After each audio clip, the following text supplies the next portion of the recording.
And thank you guys for being here. It's just being proactive is so important to me, and it's a recipe for success. And you can't just wait for things to happen or expect to be lucky. You got to go out and get it. And just getting as much information as you can to further your education is such a big part of what we do here. So kudos to you guys for being here.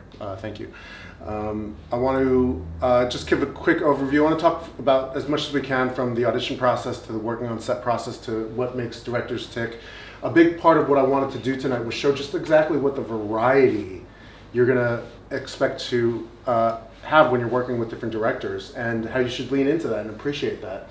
I think what's so exciting about being an actor is you really never know what's going to happen between the other actors and the singular vision of a director that you're there to serve. And whether a director is super loose and open to what you guys can bring to somebody that's trying to be surgical and exacting their vision, it's all great, it's all fun, it's all different, and there's no good, bad, right, wrong. It's just, it is what it is, and if it works, it works. And I find that whenever you get to work with a different director on different scales and different levels, it's exciting, and it's up to you guys, and it's part of your job to be open to that process. And I'm constantly giving examples in class about different things that I've experienced myself as an actor and a filmmaker, to what you should expect, and I'm always trying to throw different styles of directing at you, because I think everything works depending on the material, depending on the situation, even from film to film, where like I said, I made a film that was exactly about executing my vision, and then I was immediately like, I don't want to do that again right now. I need to have some fun, and I want to see what I know so many talented actors. I said this from the table here, and I was like, I am so exhausted. I just want you guys to invent, and make something amazing, and I'll take credit for it. So there's so many different styles that you can anticipate and be prepared and just embrace it. So I wanted to bring some of those perspectives from their mouths rather than mine, because I think that's a lot more valuable in getting your insights to all of that. Let's jump right into it. Let's start at the beginning with auditioning. Oh boy, auditions. We're gonna start here. I love all your phrases just Yeah. I want to frame it with this. What makes it, I mean, you're hearing the same scene over and over and over that either you've written or you are really familiar with. What are some examples of what makes actors stand out? When they dress for the part. Guaranteed. Okay. I have cast actors. I remember from Marital Problems, for the role of Emily, we were down to 2 actresses. They were both equally good. We couldn't decide, but one of them dressed for the part. And we were like, well, that shows dedication. She actually looked into the character. She read the costume details. She showed up. So, yeah. Anybody else? So, all right. Prior to CCTV Nasty, just taking it back, I worked for a company called ClickView, and we do edutainment, like videos for secondary schools. Some of the stuff was like licensed by ABC, and that would mean that I got into that, and all of a sudden I was doing a lot of auditions. And prior to that, I hadn't really done many auditions, and I just want to say, when I started first doing auditions, there was that sense for me as well of imposter syndrome. So I would walk into the audition and I would see like 3 or 4 actors that had arrived early, waiting on the couch to see me, and I'd be like, oh fuck, I'm gonna fuck this up. They're gonna know that like I shouldn't be here. And then I would get them in, and then I would like ask them to do. Normally, for me, an audition starts with a cold read, and I listen to their interpretation, and that is really important. When I'm listening to an audition, I want to hear your interpretation, because the script, a film, is a live property. It's if I had all of the answers, then fuck, I would play all the roles myself, and I've considered it, but it isn't. And so just like when you're going location scouting, you're looking for locations that inspire you and stir your emotions. When you hear people read, you want to.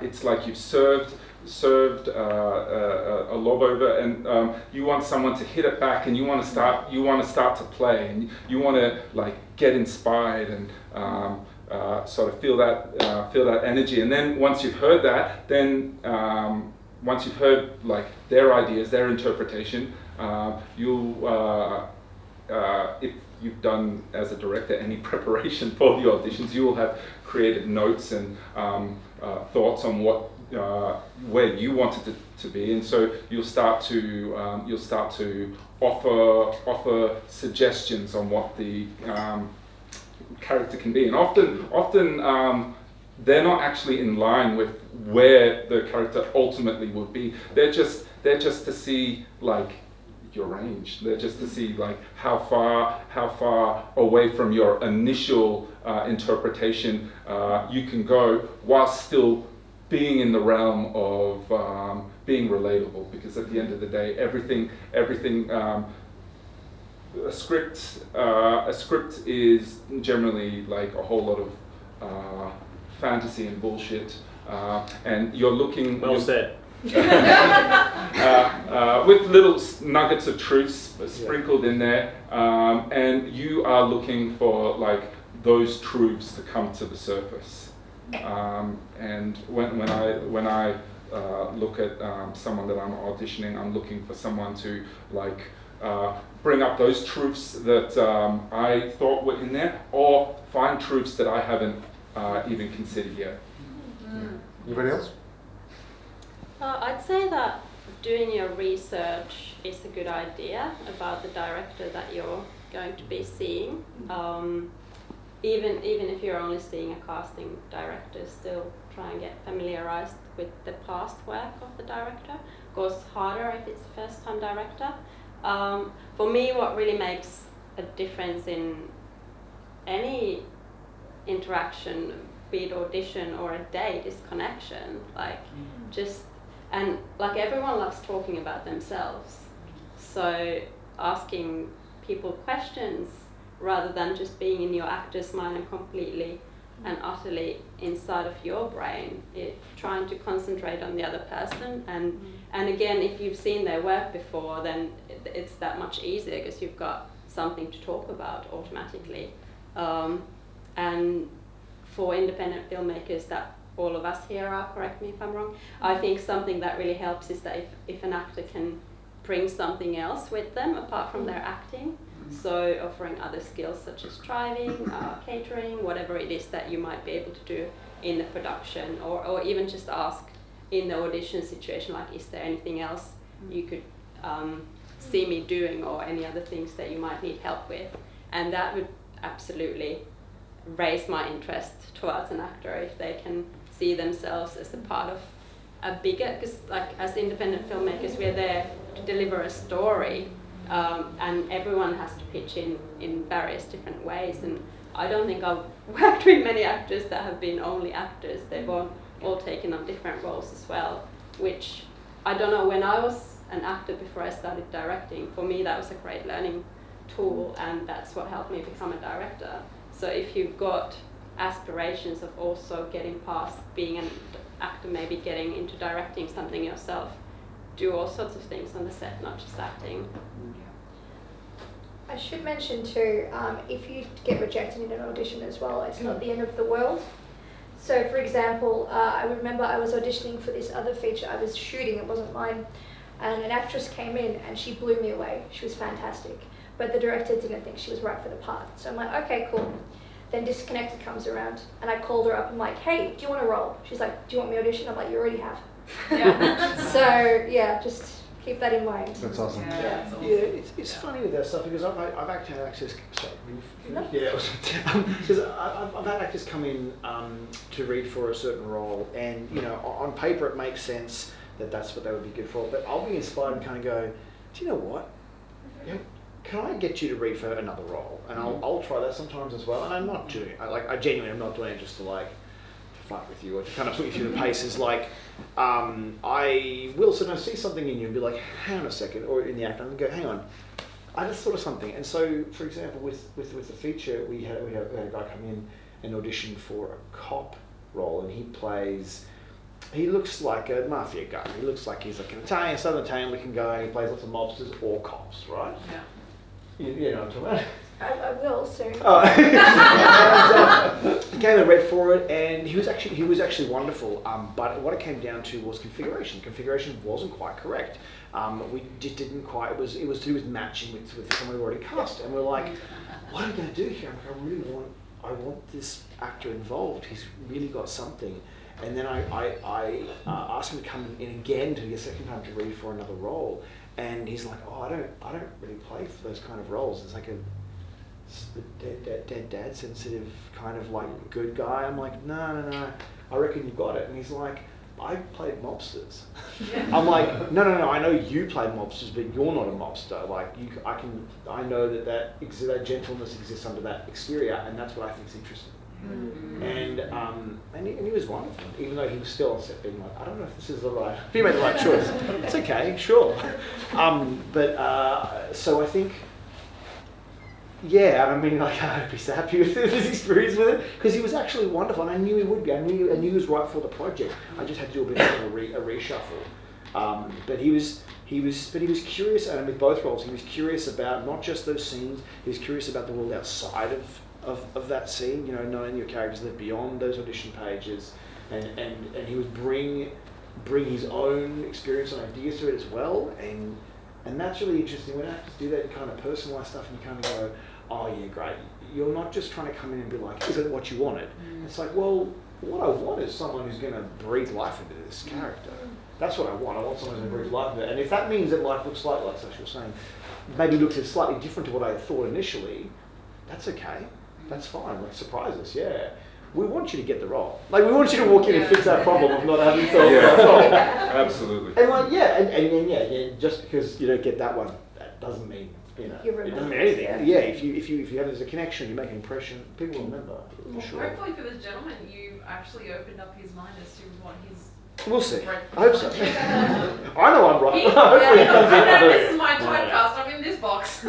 But it's fun. But a lot of you will be like that. A lot of time, unfortunately, casting directors, I see that. You know, in a very commercial sense, that might be true. But in film and independent film, we get to kind of change that kind of stuff because we normally are fronting a lot of the money ourselves. Or we have a lot more creative freedom, which you don't get on when there's more money involved.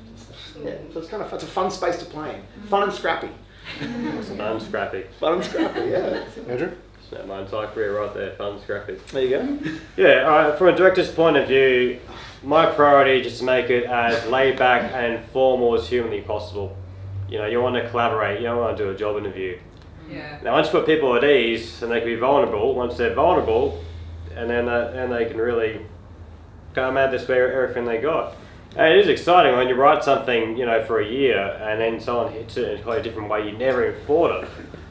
That's the actor you want to work with. And like I was saying, with How Deep Is the Ocean, it was a different kind of formula. So we had the characters of Chris Cochran and Olivia Fildes. They're two dysfunctional housemates like John Voight and Dustin Hoffman in Midnight Cowboy. That was my role model for the odd couple dynamic. So the scene is, you know, Eleanor, played by Olivia, has been in Melbourne for 24 hours. She's already lost her first job. She comes home dejected, she's got a 6-pack of beer. Chris Cochran's character is an alcoholic who's hungover, doesn't have any beer. I said, Chris, you want that beer. And you're going to do whatever you have to do to get that beer. And it just started going on and on, you know, Chris first going, yeah, look, I know how you feel, you know, I used to do stand-up comedy, you know, people will like that. You know, I have difficult customers and whatnot.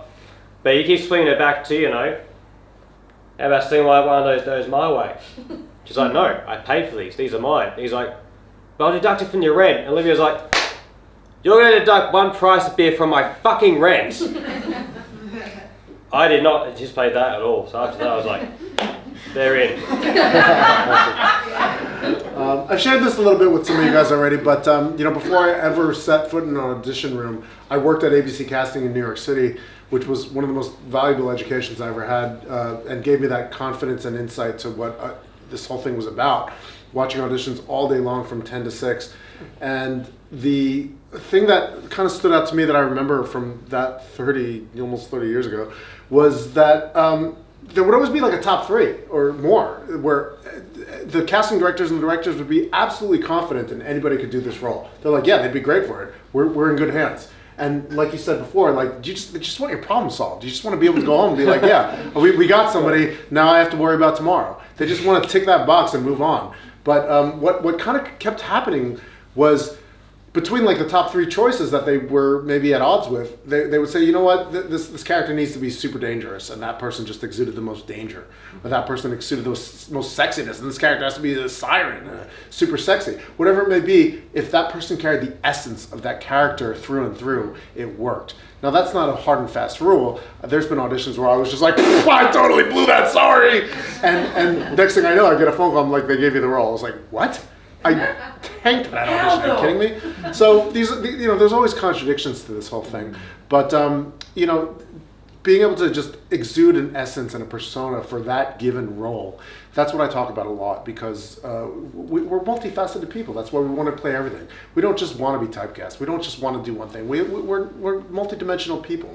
So to be able to bring that on any given day, I've given a lot of examples over the years of what that's like. I have that Lenny Kravitz story of how I had this huge agent in Hollywood that I was so nervous to meet, and I for some reason wore khakis and a button-up shirt and my glasses. And I just sat there and I was just like, hi, I'm James, nice to meet you.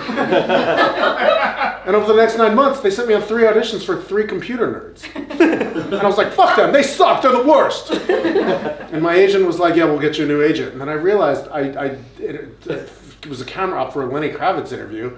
And he just melted on the couch and became his rock star self. And I was like, what is happening right now? And I had to lower my tripod to film him. And I was like, that's a rock star right there. He had buttons on his shirt, didn't button one of them. He had 8 scarves. Like, I don't know what was happening. But then I had another interview for an agent, and I was like, I'm going to Lenny Kravitz the shit out of this interview. And I went into that interview, and I was like, what's up? And I wore my motorcycle jacket and spiked my hair up, and I was with them for 15 years. And then they referred me to my Australian agent, and it was like, yeah, that's me too. I'm not being fake. I brought the wrong persona into the room. Not always a computer nerd. Exactly. But it was totally my fault, and I totally took responsibility for that. But it was an example of like, I've been auditioning for how long now, and I didn't bring that correct persona into the room. Yeah. So much of that has to do with that. Yeah, I appreciate what Dia said about dressing for the part, but that's not always, that's very true for commercials, I think. I have gotten on the other end of that spectrum where I auditioned for the last Rambo movie in like a full army jacket, and they were like, what are you doing here? I was like, it was kind of embarrassing. But feel it out. Somebody's going to go for a big swing. Yeah. Right? They remembered Exactly. you. Remember that fuck with the jacket? Can I tell my story quickly, or is that... Well, I was working on my biceps a lot that day, I wanted to show them off. Can I tell my story? We don't spend a whole lot of time with this, but if anybody has any stories of examples, when you hear the same scene over and over and over, there's what you've got in your head versus what actors bring to the table, which sometimes, I know that directors are either like, oh, they nailed it, and other times directors are like, huh, never thought of it that way. That's so interesting, and that surprises you. Does anybody have anything they can share about that experience, about something that might have surprised you, or somebody that just nailed it? I wrote a role. Sorry. No, there you go. Wrote a role for German actor, and saw a heap of different nationalities for it, including some Germans, and a French actor did a best audition. So I went back and rewrote the part. Yeah. So I guess that's the value of like working with a writer director, that they can do those changes. That's amazing. Otherwise, you might not be able to. Wow. Yeah. I was actually auditioning recently for a short film, like about 2 months ago, and I shortlisted these like 7 actresses. 4 didn't show up, Wow. but the three that did, the one who I had the least amount of faith in got the role, and she got it because she just took the character in a completely different direction. I had in my mind the look of this character, how she would act, how she would speak, and this actor Cassidy comes in and she sits down, and straight away she's in character instantly, and the character is something I didn't even think about that this character would be like. She just brought this whole dynamic, and she was auditioning with my other lead at the time, and I spoke to him later. I'm like, what did you think of her? And he's like, yeah, we bounce back a lot, and because of that, now the short film that I'm making it's going to be very different to what I originally had in mind, but sometimes that works for the best. Like, I'm all for collaboration. I don't think a film is my film, because it's not. Like, it's everyone's. The DOP has a different version of the story, the production designer, the fucking AD, and yeah, actors definitely, they all bring in their own interpretation of the film, and I love that because it's better than if I just made it completely myself. It's something that is organic, and yeah. Anybody have any examples of really bold, unexpected actor choices that might have taken you by surprise? I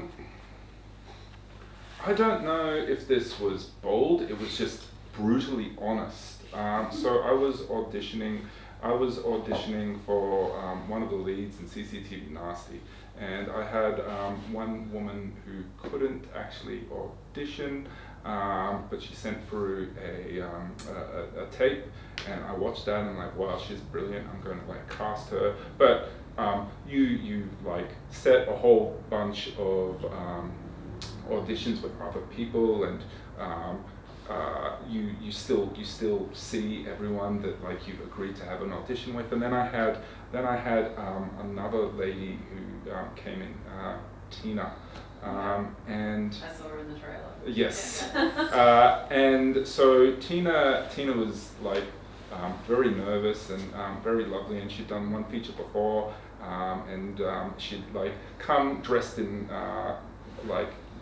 costume, and for me, like I've had people that like come dressed in costume, you're like, okay, like this kind of works, and then you have other people that like just have gone too overboard, and you're like, this is kind of getting into the realm of a gimmick, and you're relying on like this prop to try and convince me, opposed to a like something more genuine. But Tina came in, and she quickly started to read, and what I noticed was her read was so much more genuine and raw than anything I'd heard previously, even more so above the other actress. And I later found, and like this is like a little bit of like, this doesn't kind of sway you, but like she was tearing up during the auditions, and she would later tell me like, oh well, like this particular scene, this is something I can really relate with. It was about a mother pining over a lost daughter, and she's like, I've got a daughter, and I've like had a rocky relationship with family, and so yeah, this was something that could really resonate, and just I guess like the whole package would kind of swayed me, and just yeah. Everything Tina did just sort of screamed Jax, the character. She even pulled out her teeth. She had a false teeth. She's like, I can go toothless. I'm like, no, you don't have to. I want to ask one more question about auditions.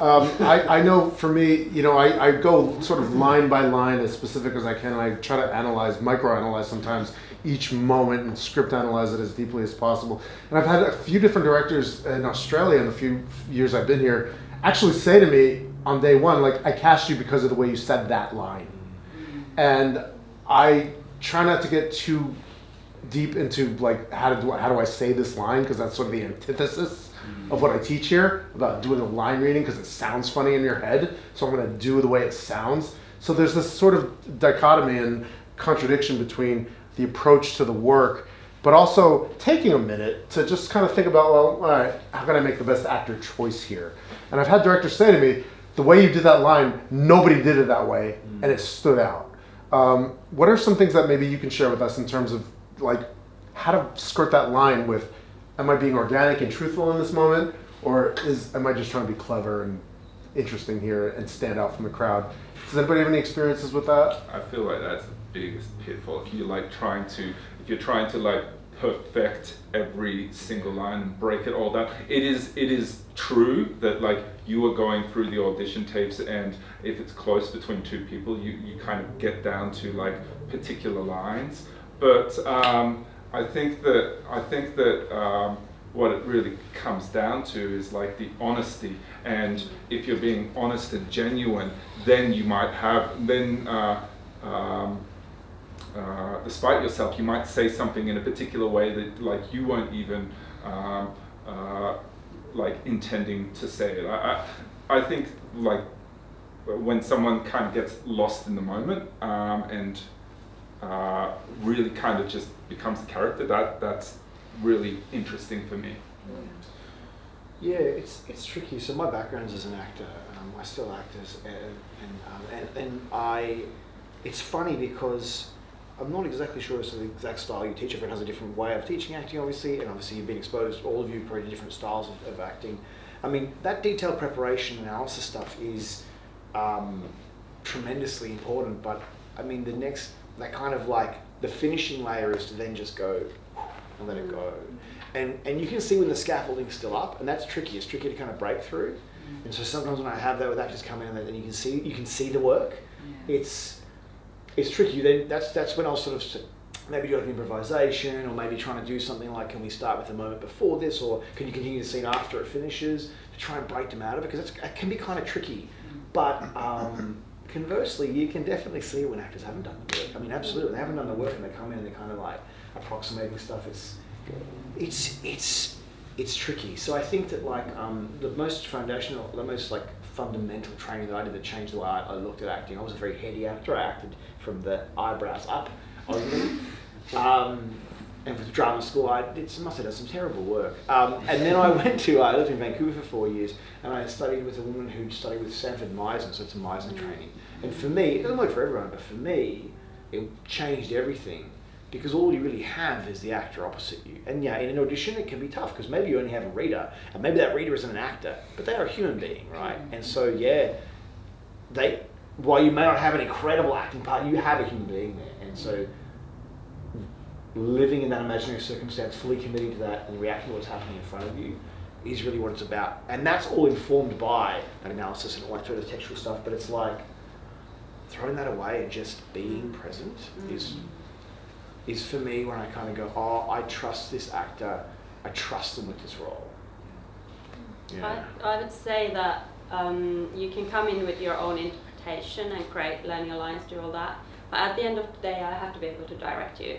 So I think that would be the most important thing for me, that you can leave all your preparation behind and just listen to me and deliver it in the way that I ask you to in the audition. And I think the best way is just do any exercise before you go to an audition to relax yourself. Whatever exercise is your chosen, just go out and do it just before you walk into the room. You end up walking in so much more relaxed and more open to suggestion.